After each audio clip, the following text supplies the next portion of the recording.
Hello दोस्तों, welcome to विद्यालय IAS. ADO के क्वेश्चन पेपर में लगभग 30 क्वेश्चन पंचायती राज से देखे जाते हैं। तो इससे पहले वाला वीडियो और इस वीडियो में मैंने पंचायती राज से आने वाले जितने भी महत्वपूर्ण क्वेश्चन हैं वो सभी करा दिए हैं। इसके आगे एक वीडियो नगरीय निकाय का भी आएगा, आप उसे भी देखिएगा। आज का पहला क्वेश्चन है, जिला पंचायत में सदस्यों की न्यूनतम और अधिकतम संख्या के विषय में क्या सही है? न्यूनतम 15, अधिकतम 35, 15 फिर 40, 10 35 या फिर 10 या 40। देखिए, 10 20 ग्राम पंचायत के पंचों का होता है। 10 मतलब न्यूनतम 10, अधिकतम 25 ये जनपद पंचायत के सदस्यों की संख्या होती है, और न्यूनतम 10, अधिकतम 35 ये जिला पंचायत के सदस्यों की संख्या होती है। तो आंसर हो जाएगा सी। ठीक है। अगला क्वेश्चन दिया है, जनपद पंचायत और जिला पंचायत के अध्यक्षों में समानता क्या है? दोनों अप्रत्यक्ष रूप से चुने जाते हैं, दोनों मूलतः संस्था के सदस्य के रूप में चुने जाते हैं, दोनों अविश्वास प्रस्ताव द्वारा परीक्षित किया जा सकता है, या दोनों समान जनता द्वारा प्रतिनिधित्व करते हैं। देखिए, जनपद पंचायत और जिला पंचायत के अध्यक्षों में समानता क्या है? तो देखिए, दोनों समान जनता का प्रतिनिधित्व नहीं करते हैं। ठीक है। जनपद जिला की सब्सिडरी निकाय के रूप में काम करता है, उसके नीचे रहता है। जैसे कि ग्राम पंचायत के वोट में हम वोट देते हैं किसके किसके लिए? पंच, सरपंच, जनपद और जिला। तो एक जिला पंचायत के अंडर में कई जनपद पंचायत आते हैं, तो फिर दोनों समान जनता का प्रतिनिधित्व नहीं करेंगे, तो हमारा 4 हो जाएगा गलत, बाकी तीनों सही है। ठीक है, तो आंसर हो जाएगा सी। अगला है हाँ, एक्सप्लेनेशन है यहाँ पे। जनपद पंचायत न्यूनतम 5,000 संख्या, जबकि जिला पंचायत सदस्य 50,000 जनसंख्या का प्रतिनिधित्व करते हैं। अगला है, स्थायी सांसद और विधायक निम्न में से किस निकाय के सदस्य होते हैं? जो स्थानीय सांसद होते हैं और विधायक होते हैं उनको भी जनपद, जिला और मतलब पंचायती निकाय में स्थान दिया गया है। तो किस में दिया गया है? जिला परिषद में दिया गया है। ठीक है, जिला परिषद का मतलब जिला पंचायत। अगला है, 11वीं सूची में अनुच्छेद 243 जी के अंतर्गत कितने विषयों को सम्मिलित किया गया है? 243 जी। ठीक है, 243 जी किसकी बात करता है? ये शक्तियों की बात करता है। ठीक है, पावर्स। तो इसमें पंचायतों के लिए कुल 29 विषय निर्धारित किए गए हैं, और नगरीय निकाय के लिए 18 विषय निर्धारित किए गए हैं। ठीक है, तो आंसर हो जाएगा 29। 11वीं अनुसूची बोल रहा है, इसका मतलब वो पंचायती राज के बारे में बात कर रहे हैं। 73वें संविधान संशोधन 1992 के तहत पंचायती राज व्यवस्था को राज्य सूची में सम्मिलित किया गया है, तथा राज्य के कुल विषयों में से 29 विषयों पर अधिकार पंचायतों की शक्तियां, प्राधिकार एवं उत्तरदायित्व के प्रावधान प्रायोजित किए गए हैं। अगला है, पंचायती राज संस्थाओं में निम्नतर स्तर कौन सा होता है? अगेन आंसर क्या हो जाएगा? ग्राम पंचायत। ठीक है, मैंने पहले ही ये हायरार्की आपको बताई है, ग्राम होता है, फिर जनपद होता है, फिर जिला होता है। ठीक है। अगला है, पंचायतों की लेखों का अंकेक्षण कौन करता है? तो जो जितने भी पंचायतों के लेखों का अंकेक्षण होता है उसके लिए राज्य सरकार के नियंत्रणाधीन एक स्वतंत्र अंकेक्षण संगठन काम करता है। ठीक है। पंचायत सेक्टर की उस योजना का क्या नाम है जिसमें व्यावसायिक परिसर निर्माण का प्रावधान है? क्या है उसका योजना का नाम? ग्राम विकास योजना। ठीक है। अगला है, निर्वाचन के संदर्भ में क्या सुमेलित नहीं है? अब देखिए, यहाँ पे निर्वाचन के संदर्भ में क्या सुमेलित नहीं है पूछा है। एग्जाम में आपको ये जज करना पड़ेगा कि ऐसे क्वेश्चन में ये पूछना क्या चाहता है। ये देखिए, इनमें से कुछ का निर्वाचन प्रत्यक्ष रूप से होता है और कुछ का अप्रत्यक्ष रूप से होता है। तो केवल 4 लोग होते हैं जिनका केवल 4 होते हैं जिनका निर्वाचन प्रत्यक्ष होता है, बाकी का अप्रत्यक्ष होता है। ठीक है, तो हम इसमें से देखते हैं कौन कौन सा अलग है।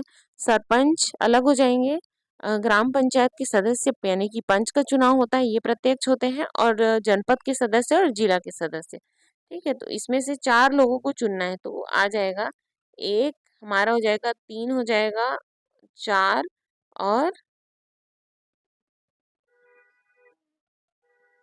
6, 6 7 8 9, 9।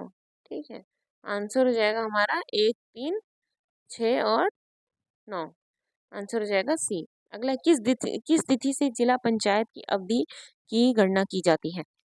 देखिए, पंचायती राज अधिनियम की मतलब जो है अनुच्छेद 243 ई वो अवधि के बारे में बताता है। ठीक है, और 243 यू नगर पंचायत में अवधि के बारे में बताता है। उसमें लिखा हुआ है कि प्रथम सम्मेलन की तिथि से ही काउंट किया जाएगा। ठीक है, तो आंसर हो जाएगा डी। अगला है, जनपद पंचायत की बैठकों का आयोजन करता कौन होता है? कौन होता है जनपद पंचायत की बैठकों का आयोजन करता? मुख्य कार्यपालन अधिकारी। आंसर हो जाएगा ए। फिर अगला है, शिक्षा समिति जनपद पंचायत के क्षेत्राधिकार में क्या सम्मिलित नहीं है? शिक्षा समिति जनपद पंचायत के क्षेत्राधिकार में क्या सम्मिलित नहीं है, पूछा है। ठीक है, क्या सम्मिलित नहीं है? संचार नहीं है। इसके लिए संचार एवं संक्रमण समिति काम करती है। ठीक है, एक विधायक जो जनपद पंचायत का पदेन सदस्य है, जनपद पंचायत की किस समिति का पदेन सदस्य नामांकित किया जा सकता है? तो इसमें क्या हो जाएगा, सभी का ये सदस्य नामांकित किया जा सकता है, समस्त समिति का। अगला है, जनपद पंचायत की सामान्य प्रशासन समिति का निर्माण कैसे होता है? सामान्य प्रशासन समिति का निर्माण कैसे होता है? स्थायी समितियों के सभापति इस समिति के सदस्य होते हैं। ठीक है, जितनी भी समितियां होती हैं, स्थायी समितियां, उसके जितने भी अध्यक्ष होते हैं और जो सरपंच सरपंच इसके अध्यक्ष होते हैं, और जो सदस्य जितने भी और समितियों के अध्यक्ष होते हैं वो सामान्य प्रशासन समिति के सदस्य होते हैं। अगला है, जनपद पंचायत के उपाध्यक्ष के निर्वाचन में किसे मत देने का अधिकार है? जनपद पंचायत के उपाध्यक्ष में किसे मत देने का अधिकार है? जो जनपद पंचायत के निर्वाचित सदस्य होंगे। ठीक है, तो आंसर हो जाएगा बी। अगला है, करारोपण एवं लेखा ग्राम पंचायत की किस समिति का क्षेत्राधिकार होता है? किस समिति का होता है? सामान्य प्रशासन समिति। सूखे से निपटने के लिए योजनाओं को किस स्तर पर आयोजित किया जाता है? विकास खंड स्तर पर। ठीक है, ग्राम पंचायत क्षेत्र में निर्माण कार्यों की तैयारी के लिए निम्नलिखित में से कौन सी समिति जिम्मेदार है? कौन सी समिति जिम्मेदार है? निर्माण एवं विकास समिति। अगला है, जिला पंचायत की बैठक जिला पंचायत की आयोजित की जाती है कहाँ, किसके द्वारा आयोजित की जाती है? जिला पंचायत की बैठक मुख्य कार्यकारी अधिकारी के द्वारा। ठीक है, अगला है, एकीकृत ग्रामीण विकास कार्यक्रम पंचायत की किस स्थायी समिति के क्षेत्राधिकार में है? एकीकृत ग्रामीण विकास। ठीक है, पूछा है, तो ये है सामान्य प्रशासन समिति के अंडर में है, एकीकृत ग्राम विकास। अगला है, जिला पंचायत की शिक्षा समिति का पदेन सभापति कौन होता है?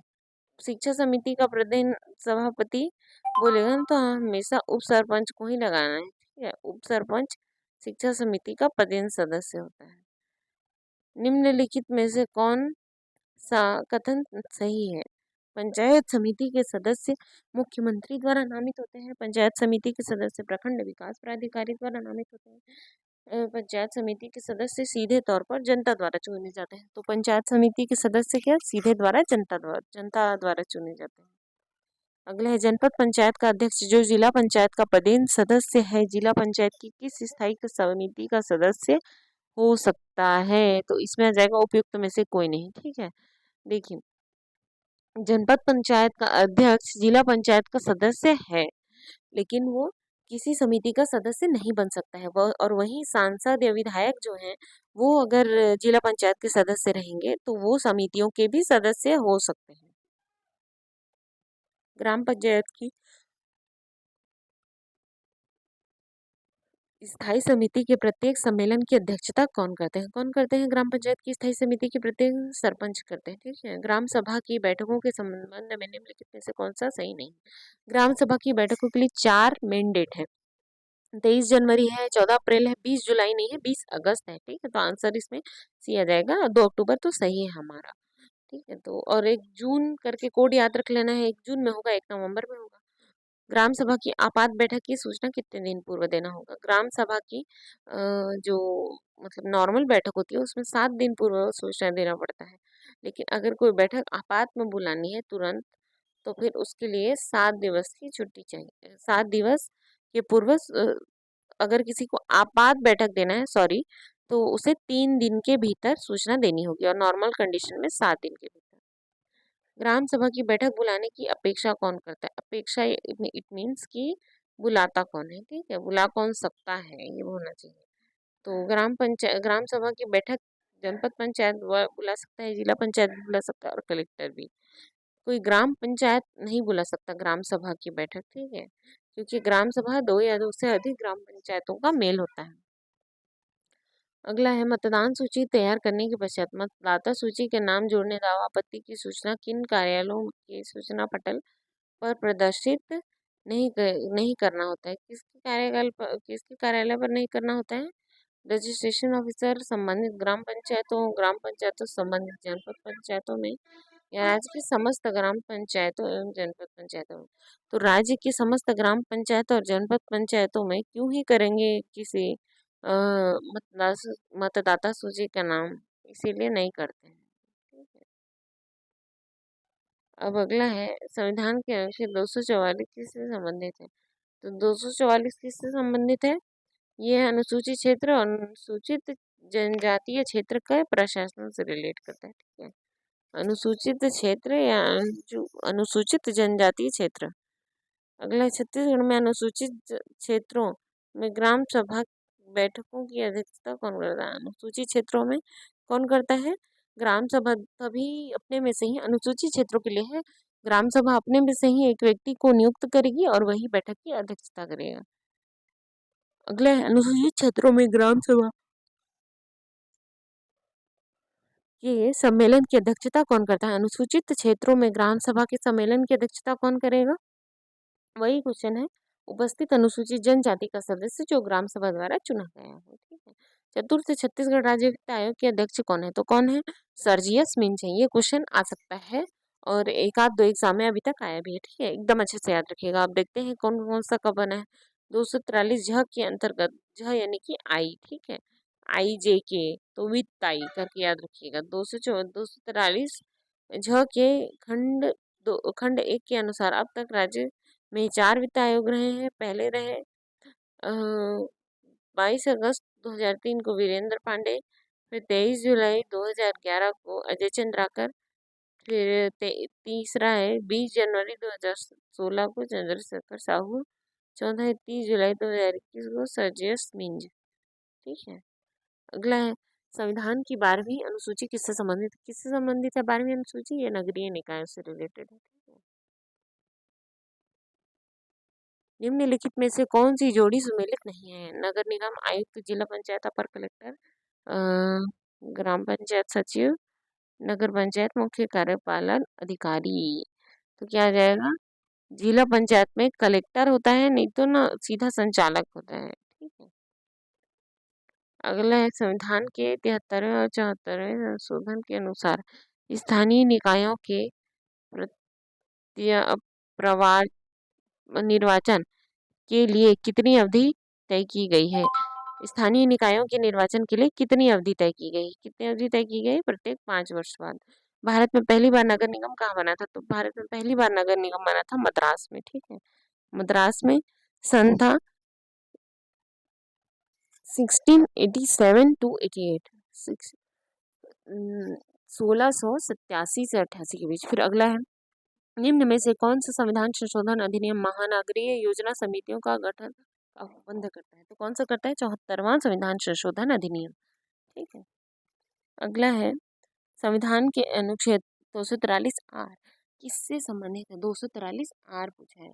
ठीक है, तो आर किससे रिलेट करता है? संविधान की रचना से। ठीक है। अगला है 243 आर नगर पालिकाओं की रचना है। फिर है छत्तीसगढ़ में नगरों के प्रशासन के लिए निम्नलिखित में से कौन सी स्थानीय संस्था का गठन नहीं किया गया है? नगर पालिका निगम, नगर पालिका परिषद, नगर इम्प्रूवमेंट ट्रस्ट, नगर पंचायत। तो देखिए नगर इम्प्रूवमेंट ट्रस्ट का अभी ऐसा कोई नाम उल्लेख में नहीं है। ठीक है। अगला है भारत के संविधान के किस अनुच्छेद के अंतर्गत जिला योजना समिति का अस्तित्व में आई? बहुत ही फेमस क्वेश्चन है ये। अनुच्छेद है 243 जेड डी। ठीक है, 243 जेड डी। अगला है छत्तीसगढ़ राज्य में नगरीय निकायों का प्रशासकीय विभाग कौन सा है? कौन सा है? जिला नगरीय प्रशासन एवं विकास विभाग। ठीक है, सॉरी, नगरीय प्रशासन एवं विकास विभाग। अगला है छत्तीसगढ़ राज्य में नगरीय निकायों की योजनाबद्ध विकास हेतु कौन सा नियम है?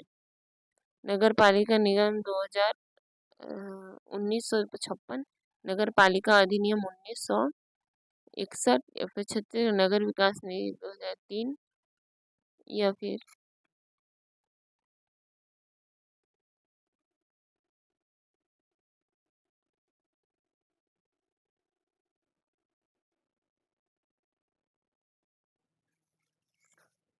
ठीक है। तो इसमें योजनाबद्ध विकास हेतु छत्तीसगढ़ नगर विकास निधि अधिनियम 2003 बनाया गया था।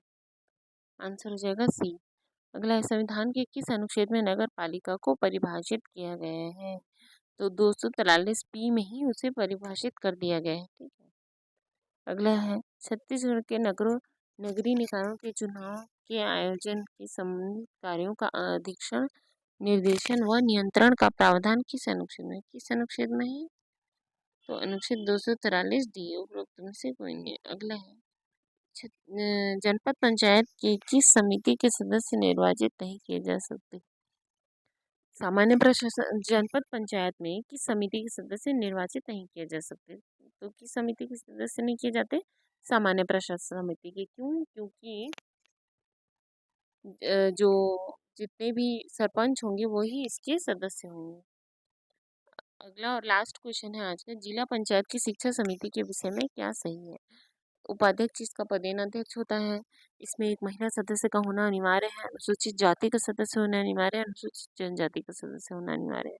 तो देखिए, इसमें ऐसे रिजर्वेशन के बारे में तो कुछ नहीं बोला, लेकिन इसमें ये बोला है कि इसमें एक महिला सदस्य होना अनिवार्य है। अगर आपको ये वीडियो अच्छा लगा हो तो प्लीज़ चैनल को सब्सक्राइब करें, वीडियो को लाइक करें, शेयर करें। Thank you for watching.